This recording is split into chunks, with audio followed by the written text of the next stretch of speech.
Ассалаумағалейкум қазақ елі. Біз отбасылық зорлық-зомбылықтың қандай да бір түрі болсын қатаң айыптаймыз. Бірақ осы бір атауды бетперде қылып, ғасырлар бойы қалыптасқан ұлттық менталитетімізге, әдет-ғұрпымызға, отбасылық құндылықтарымызға күйрете соққы беруді көздейтін қазақы болмысымызды батыстың батпағына тұншықтыратын заңға қарсымыз.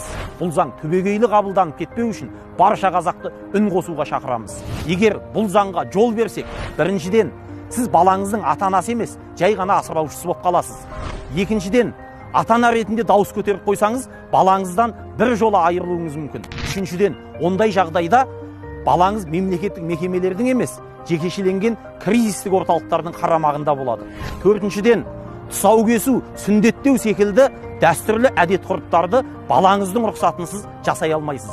Бесіншіден, балаңыз жынысын ауыстырам десе де, бір жынысты некеге тұрам десе де, ата-ана ретінде қарсы шыға алмайсыз. Бұл біздің тамырымызға балта шауып, адам ретінде азғындатып, ұлт ретінде жойып жіберудің төте жолы емес пе?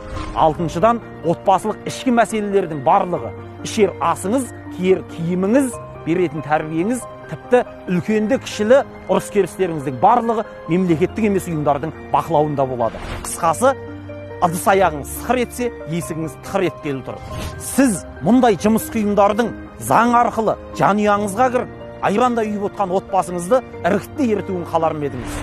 Біз оңтүстіктің ақындары, елжанды азаматтар ретінде мемлекет басшысы Қасым-Жомарт Кемелұлы Тоқаевтан, парламент мәжілісінің спикері Нұрлан Нығматуллин мырзадан ұлттық болмысымызға мүлдем жат мұндай сорақы заңның қабылдануына жол бермеуін сұраймыз. Біз бабадан қалған дәстүр бойынша өз отбасымызға өзіміз ие болғымыз келеді.